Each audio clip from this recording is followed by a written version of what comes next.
You're watching Drakewing Gaming. Enjoy the video. Hey guys and gals, Never here from Drakewing Gaming, and something about on Twitter, The Gaming Drag. Today I'm coming back at you with a Let's Play episode of Under the Bridge. So yeah, let's go ahead and jump right back in, shall we? Alarm chain, you were up, and let's go. Alrighty, loading. Okay. So, you ready to head out, Ash? Help Oliver. Actually, I think I'll stick around and help Oliver out around the shop. Both turn to you, confused. Really? I mean, it's not a whole ton of work that... Okay, let's go back. What was that? That will be... Save menu. New save. Okay. So that will be Oliver's. Okay. So let's load... No. Alright, let's load that. Alright, so we'll go with Rebecca. Okay. Oh. Okay, one second, y'all. Let me see. Save menu. Load. No. Oh, this one. Okay. There we go. Okay. So, you ready to head out, Ash? Yeah, I can go with Rebecca. Yeah, I'm ready to go. Let's get this bread. Rebecca smiles. She turns around and heads out the door. You follow. Have fun, you two. I'll text you if anything comes up. Oh, and about lunch? We're gonna eat on the road. You're on your own for today. Oliver nods and gives one last goodbye. One last wave goodbye. You return to the gesture and head out the door with Rebecca. The two of you silently enter her car and roll out of the shop. She keeps her focus on the road. As she drives, you gaze lazily out the window. With each intersection, you piece together more of the mental map you had of the bridge. You had of Bridge City. The town is mostly the same as when you first left it. Some signs have changed over here, and some shops have closed down over there, but nothing's really changed beyond the surface. It's sort of disappointing in a way. There was a bit of hope at some point that you'd come back to a new town with a new heart, ticking to a new beat. Instead, you recognize everything. Maybe it's just a disillusionment of being back here, but everything feels more hollow now, more sad. That's the same church as when you left, but with more ivy and chipped paint. There used to be a snow cone stand in that parking lot. That's just more potholes. You sigh a sigh of wistful nostalgia as you watch the withering town through the car window. Rebecca blinks in surprise when you make a noise, as if she'd forgotten that you were in the car with her. She clears her throat to fill the silence. Did you sleep alright? Your neck swells with pain, as if to say no on your behalf. Well... My neck is sort of sore, and I didn't get too much sleep. Thanks for putting it together for me, but the room stinks of oil and the pillows feel like bricks. And the mattress is so thin the bed frame digs into my back and sides. I think my kidney is bruised. She narrows her eyes onto the road. I see. I'll see what I can do about that. Don't worry about it. I can tough through it. I don't mean to be ungrateful. Second deal.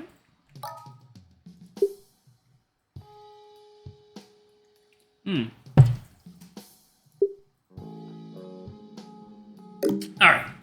No, you're right. I wasn't really thinking about your comfort. While stopped at an intersection, she turns halfway in your direction. I figured you weren't going to be here long, but that's not a reason to torture you. Torture is a good way to put it. I woke up and thought I was in a gulag. She turns her gaze away from you towards the horizon.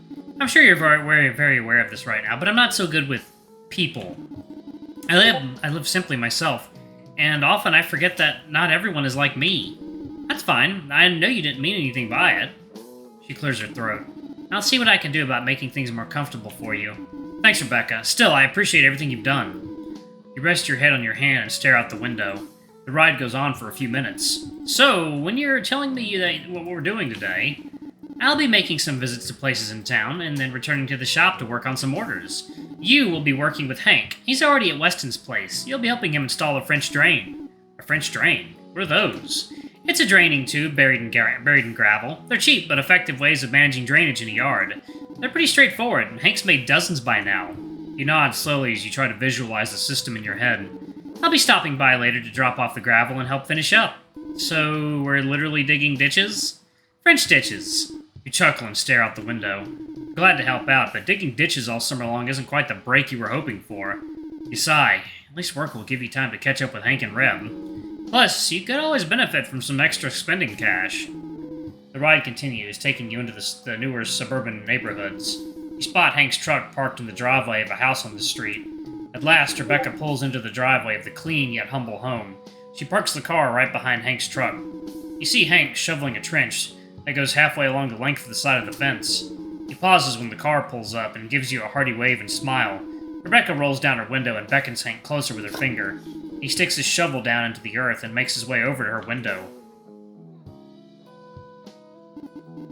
Morning, Hank. Good work so far. He snorts in acknowledgement. It's been pretty standard so far, just plain old digging. He wipes off the sweat on his head with his arm. I think I can be done with this by, like, maybe 2 in the evening? Good. And you'll be done even sooner with Ash's help. Yo, for real? I didn't think you want to spend your morning digging holes. Ah, well, Reb just made it sound like so much fun. Nice. In that case, we're going to be done lickety-split. You two get to work. I'll be back with gravel later. Hank will fill you in on all the details for the job. Dude, we're literally just digging a hole. That's all the details there is. And there should be nothing to worry about. I'll see you this evening.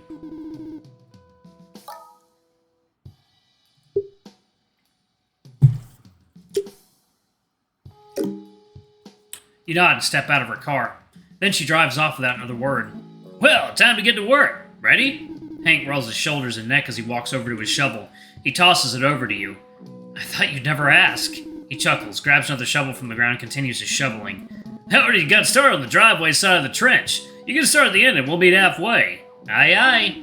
You make your way over to the spot Hank pointed out and get to work. The shovel sinks in easily. The earth is damp and soft from the morning dew. The dirt is heavy, though, and it takes a bit of arm work to lift it out of the way. You set the dirt down and stick the shovel back in. You shovel another mound of dirt, and then another. Yo, Ash, what are you doing? Shoveling, I think? He shakes his head, disappointed. Your form is all whack. You shovel like an amateur. I beg your pardon? You dig like you've never dug a trench before. Before you can clarify that you indeed haven't ever dug a trench before, Hank cuts you off. Here, watch. Let me show you how it's done. Lean on your shovel and watch. First, step on the shovel to drive it into the dirt. Then, lever the dirt. Don't work it with your arms. You'll get sore real quick, and it's not even a good workout. He gracefully rips a chunk of earth out of the ground. It's simple physics, dude. Archimedean, even. Is this all just an elaborate excuse for you to use that word in a sentence? He laughs out. Then he returns to his shovel. And last but not least, just chunk it out of the way. No need to lift the shovel so high or move it carefully. Just throw it. It's just dirt. He hurls the dirt in some direction. See? It's more complicated than you'd think. I guess? It still looks like shoveling to me. Psha, learn from the master, dude. While you were studying for finals and exams and shit, I was studying the shovel. The patent-pending Hank method prevents soreness and injuries. Good for those looking to last a long time in the digging industry. He continues shoveling, moving one lump of dirt at a time. If you say so. Not just me, Archimedes, dude. You briefly question how deep Hank's understanding of physics goes. He tries shoveling, adhering to Hank's technique. Hank was right. Levering the dirt out is actually much easier on the arms than wiggling it out. Though you're sure you could have figured it out on your own without Hank's help eventually. Looking better already. You smirk at him and continue working. You work up a sweat despite the cool morning air. Progress on the trench continues foot by foot. For every foot of dirt you dig up, Hank moves too. He's also building up a gentle sweat, but shows no sign of weariness or slowing down. The sun finally breaks over the tree line and cooks the morning dew. As the heat picks up, so does the humidity. The air feels thicker as you work. It catches you off guard. You stop to collect yourself. Ugh, I should have known this wouldn't be that easy. You force yourself to press on. The hot, heavy air fills your lungs. You breathe hard and heavy as you work. Heh, now this is what we're getting paid for. He sticks his shovel down into the soil. He grabs the collar of his shirt and pulls up, wrestling to fit his head through the shirt hole. Oh my.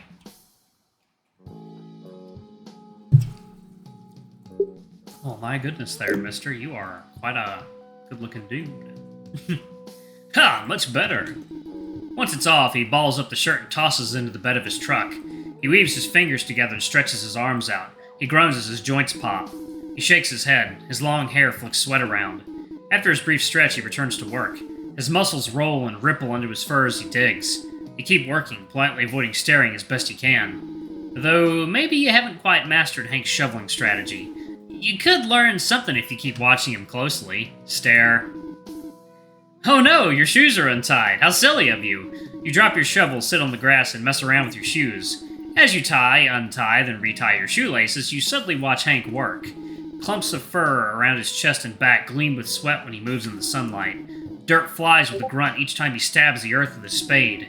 He moves in almost perfect rhythm, like a great steam engine, stabbing and ripping and tossing dirt. His tail sways left and right with his waist, heavy from the sweat he's worked up. The heat and humidity hasn't slowed him down a bit. It even seems like it was just the spur he needed to work harder, faster. Is it the hot air? Is it the hot air that's working on his body like an adrenaline shot? Perhaps the sun's rays awoke something primal in him, something feral. Nah, he likely just likes having his shirt off. You wonder how long it took him to get in such shape. Before he left for college, he wasn't even remotely as, well-defined. You trace the contours of his body, drawing a clear line that starts at his collarbone down to his pecs. The line ripples at his abdominals, then makes a sharp V shape that points right down to... Yo, Ash, my eyes are up here! He gestures around his face and raises a smug eyebrow at you. You scoff and turn away to hide your embarrassment. Very funny, I was just... Nah, I totally get it. I didn't work for these guns not to show them off. The smug grin, he stretches back, flexing his arms. Eh? What you think? Yeah, fine, you got me. I gotta say, you're looking really, aesthetically pleasing. Smooth. Ain't gotta tell me twice. He winks. Past you? You turn around. There are two older-looking women seated on a porch sipping lemonade. They wave. Hank waves back and does another pose for them. The ladies giggle, sip their lemonade, and chatter. I think of it as free advertisement for Eb's business. I guess that's one way to look at it. Cherry's cool with it? He flicks his hair and laughs out. Oh, for sure, she likes showing me off, sort of like she's showing off her model boyfriend. I guess that's sort of like objectifying, I guess. Tons of fun, though. I don't know if I'd be happy with seeing my boyfriend wooing over strangers. He shrugs. He gives one last salute to the spectators and continues digging. You finish tying your shoe for the 4th or 5th time and get on your feet, ready for work. She lets me do my own thing. I'd sort of let her do her own. Right, well, whatever you say. Hank groans to himself. Well, truth be told. He opens his mouth to speak, but then stops. Never mind. Let's just finish up. He shakes his head and gets back to digging. You squint with suspicion. Seems like he had something important to say. The curiosity in you grows. It'll probably come up again later. Probably. You hold your tongue and return to digging. You press on, pausing occasionally to catch your breath. Hank pauses sometimes too, to survey progress and comment on your work or give feedback on your technique. At long last, the trench is finished. You drop your shovel and rest. Alright, y'all, I'm actually going to pause it right there. Thank y'all so much for watching. Don't forget to like, comment, subscribe, ring that notification bell, and check out our Patreon if you can. It always helps. Anyway, I love you all, and I shall see y'all in the next video. Bye-bye!